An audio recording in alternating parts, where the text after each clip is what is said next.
Thank you. Okay, so you see the title, Why Representation, and does the sound work well for everyone? Okay, so why representation matters, teaching toward consciousness.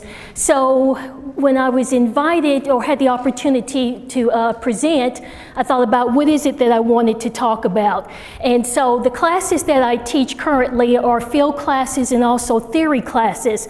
And one of the comments that students make all the time is the large amount of reading that they have to do for the theory classes. And so when it comes to these journal articles or book chapters, sometimes they feel like it's a little hard to get through it. And so one of the things that I say to them is, you had to sum up that book chapter or that journal article with a big idea or a theme, what would it be? And so that's one of the ways that I came up with this title, is if I needed to sum up with a headline or a big idea, what I wanted to talk about as it's related to We Are One, that's one way I came up with this title. The other reason is I recently, I'm preparing for a promotion. And one of the things that my faculty mentor said to me is, you got to make sure that your work tells your story. You know, what is it that you want to say personally and professionally about what makes you excited about what you're doing at the university, the campus service that you're doing, the college service out there in the community? What is it that you wanted to say? What's your story? What can you communicate to us? And this title, that's another way that I came up with this title, is I think it tells a story about what I'm interested in personally and also professionally. So there are a couple of words on there that I'm going to spend most of my time focusing on. One is representation, the other one is consciousness. Okay? So we've had a lot of conversation today about language and discourse. And so I think that that fits with focusing on these two words. Another rationale for why I wanted to look at this topic can be summarized by this quote. So I'm an education faculty member, and I just think that the university, education in general, is just a great place to have conversations like this, or to at least begin the conversation.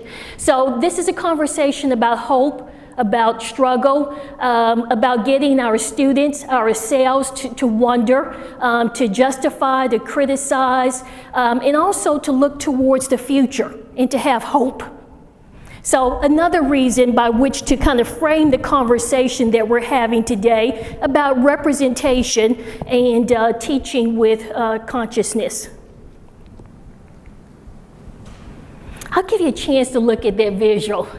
I'm a visual learner, so you'll see quite a few visuals today. And this particular model, just taken a little bit from my field and what I teach with my students, is the Bronfenbrenner model. And I'll just give you a chance to look at that. You see that it's made up of many different systems.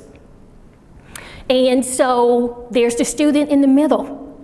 And we see that there's a lot of different environmental systems that impact our students. And that's why these conversations are also important to have. When it comes to diversity or equity or equality, whatever the language that we've been using today. So I'm a part of that system. You are too. We could probably find our way places in a variety of those systems, whether it's micro, meso, exo, macro, that we realize, and one of the reasons I also wanted to share this before we actually get into the words about representation and also consciousness, is to kind of imagine all of those environmental systems that impact our students and how we are a part of that, and how we can couch those conversations that we're having with them. So there's different roles that we play. There's different environmental systems that impact the development of our students, also personally and professionally. And also to think about the links that we see. Okay. So Bronfenbrenner model is just a visual, and depending on what you're looking at, there's any number of systems that you can put in place, but this one is based on the state of Tennessee. So another reason why we need to have a conversation about representation and consciousness is to realize all these environmental systems impacting our students and how we are very much a part of those systems. I want to do a little thinking exercise with this word pair. So we realize that one of the words that we're going to talk about today is representation. Okay, and so we have the word pair there on the screen. What is it that we notice different about it? The word that we see on the screen here.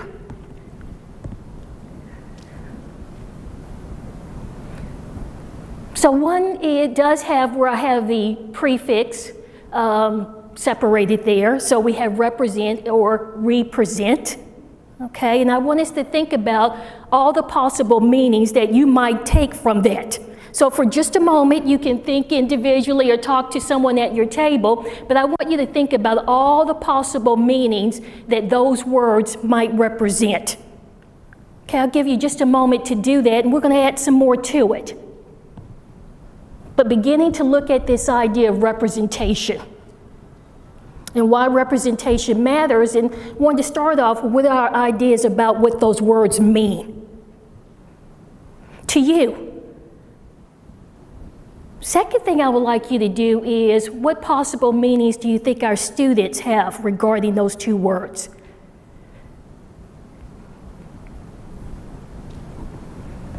And what would it be different to you if I gave you a word to fill in? If I used the word culture, what does culture represent without the hyphen? Or what does culture represent? And what does that mean to you all? I always tell students, and it drives them crazy. I always like to play with words, always, and it drives them crazy. So what did you all think about with the word on the left, represent there? What comes to your mind when you see that word? What were you thinking? Stands for something. Okay. Any other ideas about the word on the left there? Similarity. Similarity. Okay.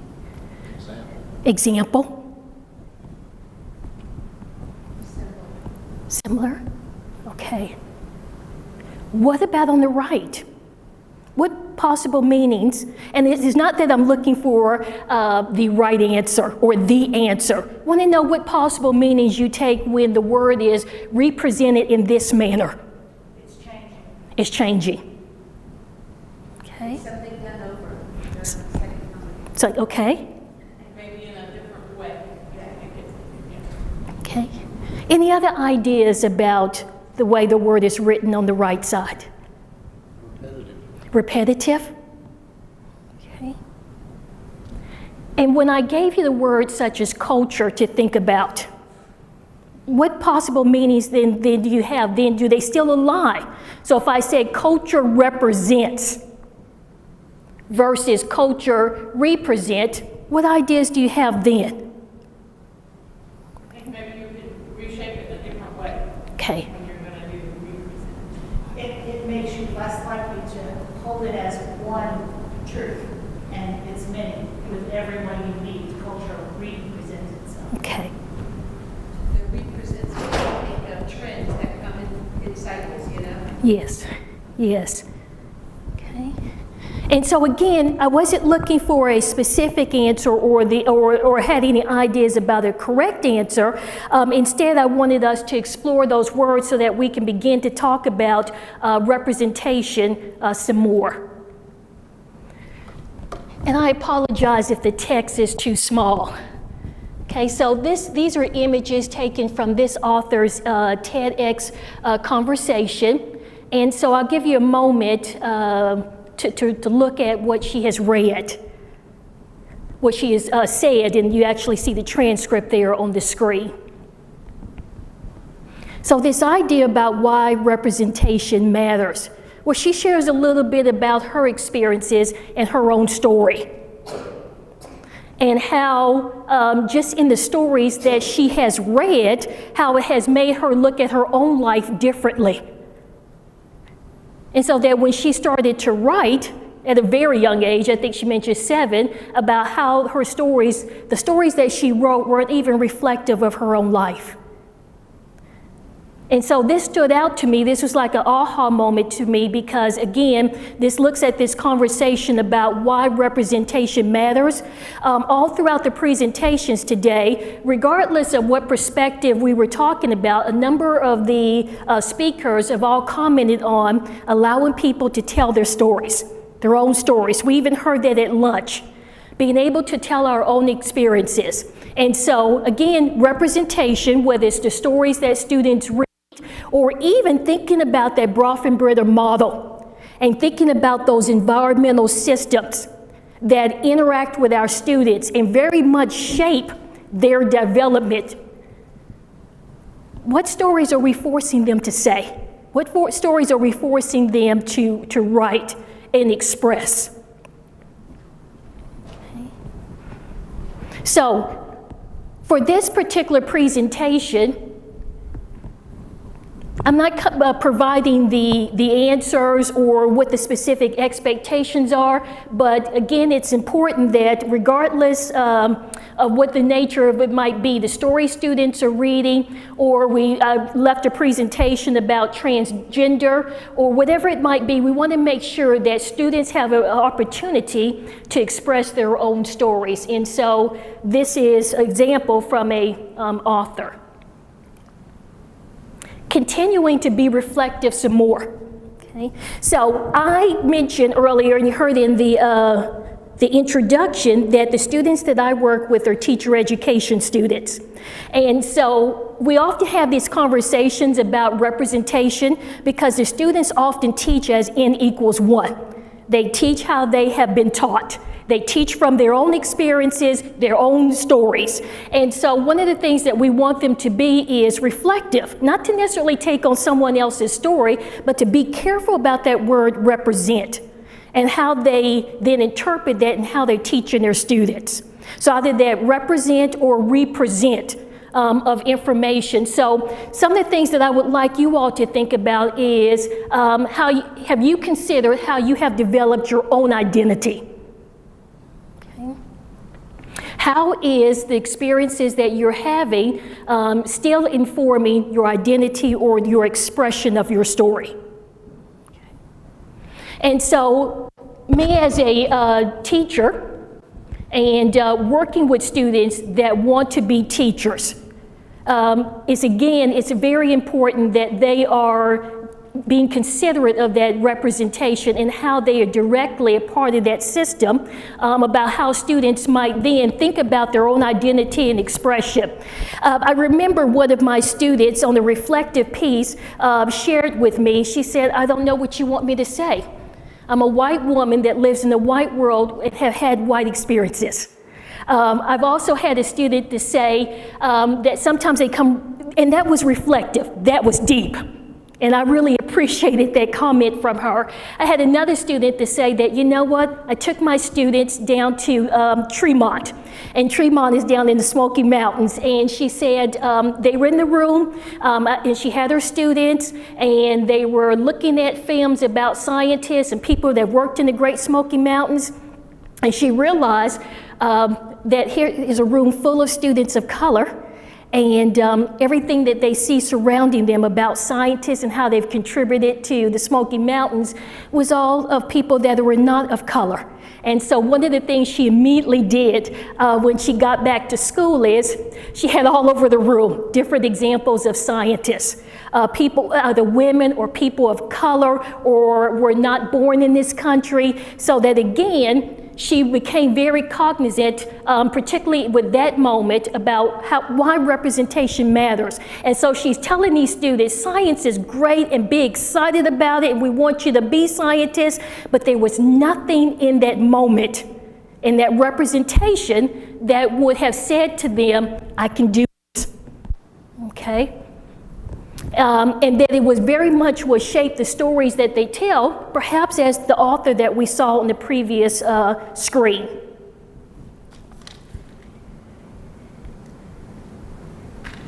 Okay. Some more questions to be reflective about. So the messages that we are sending. Okay, and so the blanks, those blanks were put there purposely. Okay, because there's any number of ways in which we can describe ourselves or express ourselves or talk about our stories or identity that we could place in there. So the first question, what messages do you send to others regarding what it means to be? Okay, so what are some of the ways by which that, if you all feel comfortable just sharing aloud with the group, what are some different ways that maybe not necessarily you personally, but as a society that we send messages to others about what it means to be? And you can, continue to leave the end of that sentence blank if you want to. But what messages do we send? And how do we send those messages? When it comes to representation and expression and identity, what messages are we sending? Or what are the different ways by which we send those messages? Like body language. It could be body language. I mean, again, thinking about, learned so much from all the presentations today, just leaving the previous presentation, how the speaker mentioned staring. That was a big sign of making some people feel very uncomfortable when it comes to gender identity, okay, in their expression of it. It's staring, okay? What are some other messages we send? We send through our tone. Our tone. Our tone, yes. Any other ways we send messages? Yes. Body language. Yes. Either moving away or, various things that we can do. And, we have colleagues, I have a colleague that researches gestures and how that communicates. And I'm a, hand every kind of way person. So I don't know if I could speak if my hands were back here, but she researches gestures and the meanings that we kind of communicate with our gestures. Okay. Any other ways that we send messages? Facial. Your facial expressions. Yes, yes. We do it through many interactions, whether we are aware that we are being observed or not aware. So it could be how I am when a student sees me with that student. Exactly. So there's so many levels in terms of how we communicate who we are. Okay. That we might not even be aware of what we're communicating. And so in this second question there about schooling, and so a couple of things I want you to remember, that Bronfenbrenner model, and how I think that's one of the reasons why I really wanted to start to become more active in campus service, is realizing that I'm part of those environmental systems to help shape our students.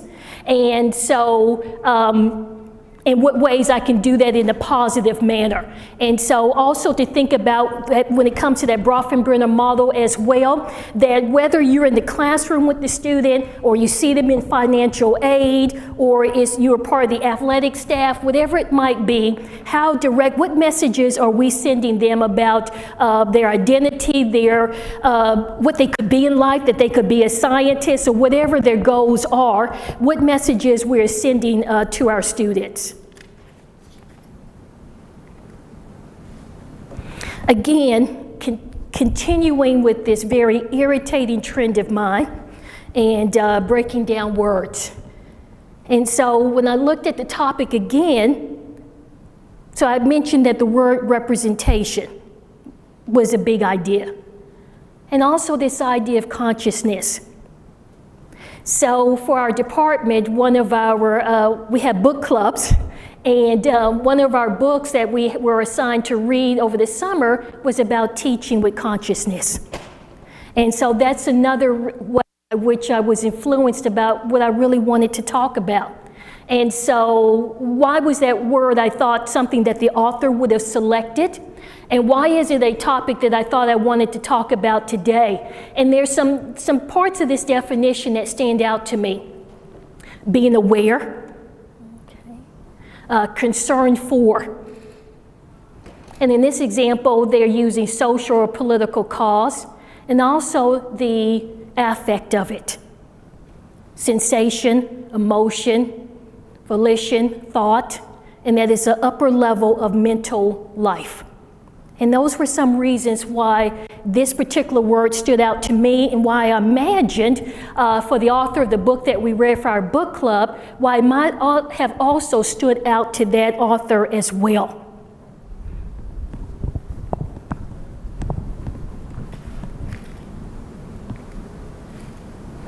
I really like that quote. So regardless of the conversations or what presentations you might have attended, whatever the topic is, we can't move forward if we're still where with anything. We can't solve it, we can't address it, can't have in-depth conversations if we're at the same place, at the very same place. And so looking at these prefixes, and to not be at the same place, one of the things I really wanted to do was to make sure that I didn't put any of those prefixes in part of the conversation. So meaning not conscious, not, okay? Sub, below, semi, halfway, okay? So I didn't want any of my consciousness or conversations that I'm having with students to start anywhere with any of those prefixes there. So part of this why representation matters in this consciousness is to kind of check in with ourselves about where we are in terms of our awareness, in terms of the affect that we have for the conversation, okay? In terms of the mental level that we are working with in terms of the topic. I also realized too that conversations about consciousness or any discussions we're going to have about representation weren't just so easy as you might get from this particular visual. And it's not as simple as having a conversation about what's right or wrong. Okay? It's a lot more in-depth conversation that we can have. And so it's great to have conversations like this because many of my students, as the previous presenter noted, they're Generation Z. And so what are some of the characteristics? Have you all read any studies about Generation Z? Okay, so what are some things that we know about Generation Z? Anyone? We do know that they're between ages 13 and 20, and we can come up with lots of statistics that they were very much a technology group, right? They know nothing except a smartphone, for example, correct? They know life, Instagram and Pinterest and Snapchat and things like that. They are a group of students that are very social. They like to work in groups. They are collaborative, okay? And so in working with Generation Z, I want to make sure that I challenge them, and I know that they won't settle for conversations that simply seem like I've streamlined them to what's right and what's wrong, that the conversation isn't that simple. So what is it I want to do? Seems kind of radical, but maybe not. So let's start with the quote from Cornel West. Okay. To trash things. Okay? Start from a different perspective. And even though the right is not attributed to Cornel West, I liked it nonetheless. I think I got it from a topic in the Chronicle of Higher Education, that diversity tends to replicate diversity. And so that diversity could be represented in any of the ways that we had conversations today, whether it's about gender expression, whether it's the number of women or the number of people of color, or it could be language, or it could be any of the ways in which I had on that first screen there, okay? So I want students, and going back to this idea about why education is a great place to have this conversation, is thinking about how it could be an arena for hope and to imagine. And so for these students, for any of us, really, is this to trash the monolithic and the homogeneous in the name of diversity, multiplicity, and all the different ways. And again, that diversity that we see there isn't just represented in just one way. So specifically, what are some things that we can do? And again, this doesn't represent answers or the way to do something, but ways that I would like to encourage my students is to look at creating moral and civic habits of the heart.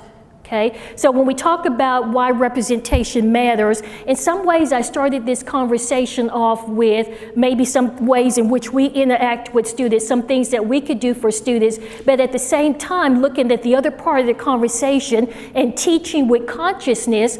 One of the things I want to encourage with students is I'm not just trying to teach you how to write a good lesson plan.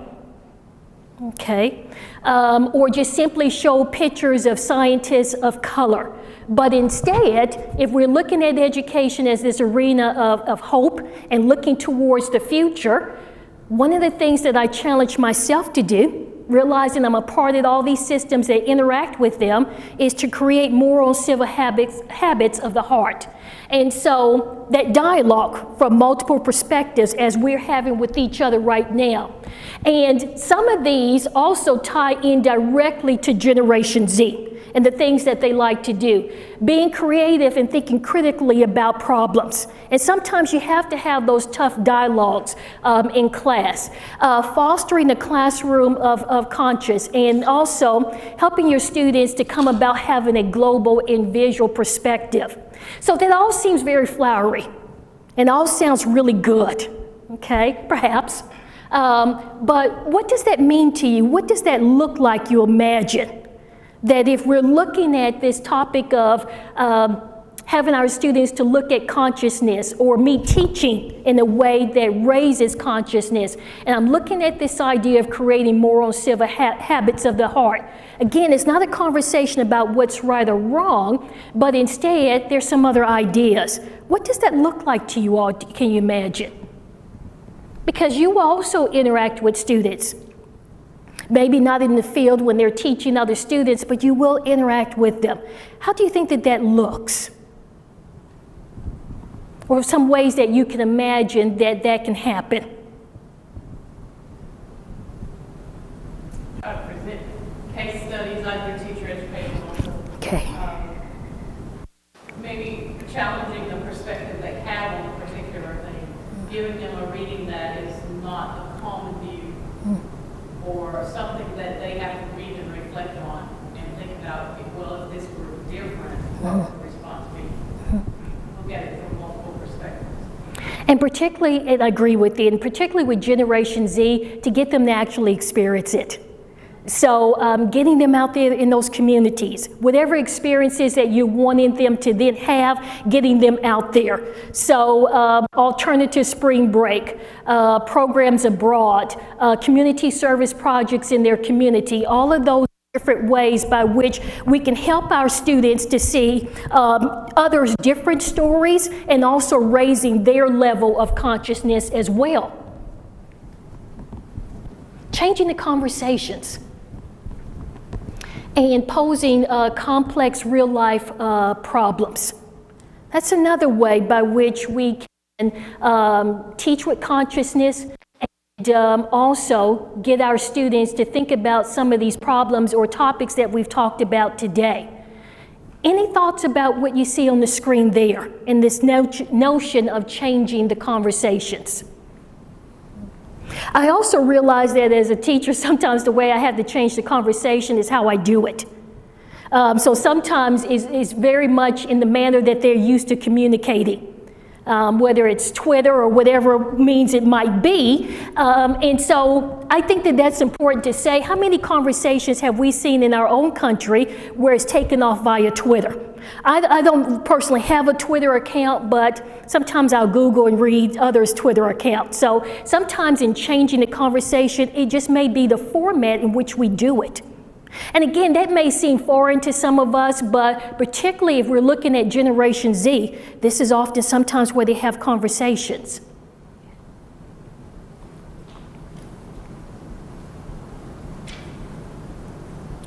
So when we think about expertise, and we think about that resume that they are building. So we think about that math or science degree, that psychology degree. We think about the credit hours that they have, etc. But something else that I would like to add to the conversation is other ways in which they can build their expertise, and other ways in which they should have expertise. So what are some ideas that I'm recommending there in terms of expertise? And again, not just credit hours, not simply their diploma that notes their degree, but if we're looking at some of the challenging topics that we did today, building their expertise in other ways. So what are some of the things that I am advocating, and what ideas do you have about building our students' expertise? So we had a variety of conversations today, and again, surrounding words such as diversity and equity and equality, stories, representation, consciousness. Well, how are we going to build their expertise for the world that they are entering? Well, there's some ways in which we could do that.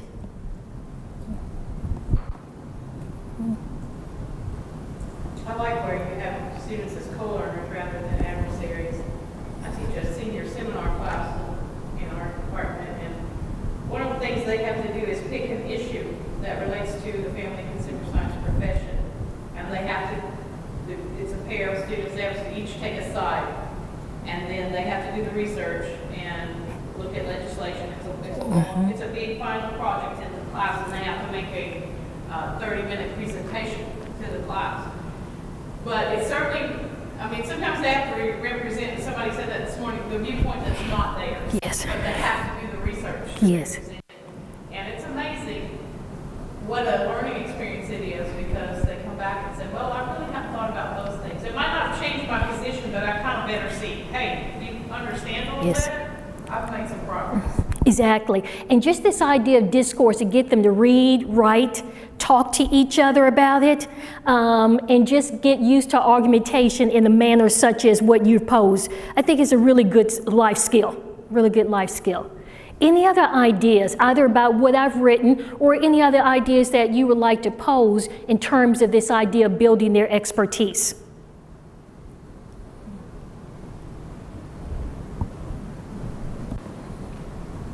At UT Knoxville campus, and that was mentioned in the introduction too, the university is really big now into experiential learning and social justice experiences for students. And again, I just want to reiterate, like you did, it is not to teach a certain doctrine, okay? We're not trying to indoctrinate students and have them to have certain social, political beliefs, but instead it's simply to get them thinking about these topics. Simply to be a part of the conversation is what it is. So I see that the university overall is looking at different ways by which to build expertise as well. Well, I think like what you had in the very beginning, most of our students are from rural areas. Yes. Many of them have not, I mean, I was astounded. We took some students on a trip to Nashville. They'd never been to Nashville. They lived in Tennessee all their lives. It's like they've never been. So sometimes it's when you challenge their thinking, not to say what you think is not right when you talk about social justice or those topics, but to challenge where that came from. It's because my mom and dad said it. Never really thought about it. They're just saying sometimes without thinking or without the opportunity to examine where that viewpoint came from. Yes, And sometimes there's a sort of a little resistance to that. And it's like I have my decision. This is how it is. You can't change my mind. But sometimes the challenge is to look at it and say, you know, just look at where your beliefs come from and think about that. I'm not here to judge them, but sometimes it opens a door for conversation and growth that would not have otherwise occurred. Exactly, exactly. Any other thoughts about this? I did when I was teaching, I did an assignment with my students, and it was in class where I would tell them I was driving to school and I got a flat tire and what were my options, and people would yell out, oh, cancel class, and call a friend and call your insurance company, and all of my options. And then I would change the scenario and say, well, I don't have class, so now what are my options? What would be the best options? And I kept changing the scenario, but the problem was still a flat tire. But with every twist of the scenario, the end result was different. Yes. It went from fix the tire yourself to, oh, now you have time to wait on your roadside service, or now you can call a friend, or now, and it was, and they have blinders on. There's only one answer to every problem. And doing this, they realized that what they didn't know is, all they knew is I had a flat tire, but they didn't know what I was going to do at school. So as soon as I said, well, I don't have class, you know, this is my day off. Oh, it's a weekend. Every time I changed it, it was just like, oh, well, how do you fix the flat tire changes? Yes. Every time you changed that, my response had to change too. Yes. And so that was helpful for them to realize that there are multiple answers to the same problem. Exactly, exactly. And that's a big message, a big idea. And also in this expertise, just even thinking about the language that they use. It sometimes when I have these conversations about representation and consciousness, just getting students to think about the language that they use. If they describe a school as Title I, or low income, or whatever the language might be, getting to think a little bit deeper about what that description means to them, what perceptions that they have of students, and how we need to sometimes, as a part of this expertise, change the language that we use. Okay. I'll give you all a chance to read a little bit about that particular quote from a book.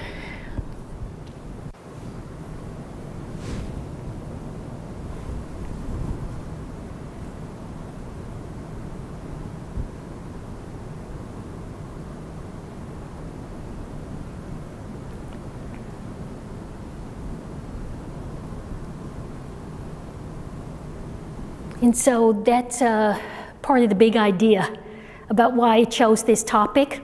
And thinking about the words again of my faculty member, what are the ways I'm going to tell my story, personally and professionally? What is it that I'm communicating not only to my peers, but also to my students as well? And so I think that quote, at least to me, in some ways, not only sums up this presentation on my end, but also it's a part of the story that I want to tell and that I want to help communicate with my students. So thank you all very much for attending my presentation. We have a few minutes left for conversation, to questions, to comments, whatever it might be. So maybe you have a question or comment for someone else in the room, or something that was said, or maybe have a specific question or an idea you wanted to throw out when it comes to these two words, representation and also consciousness.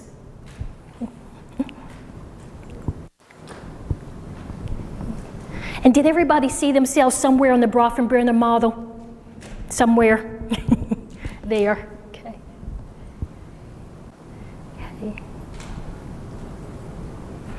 Okay, well, thank you very much. Thank you.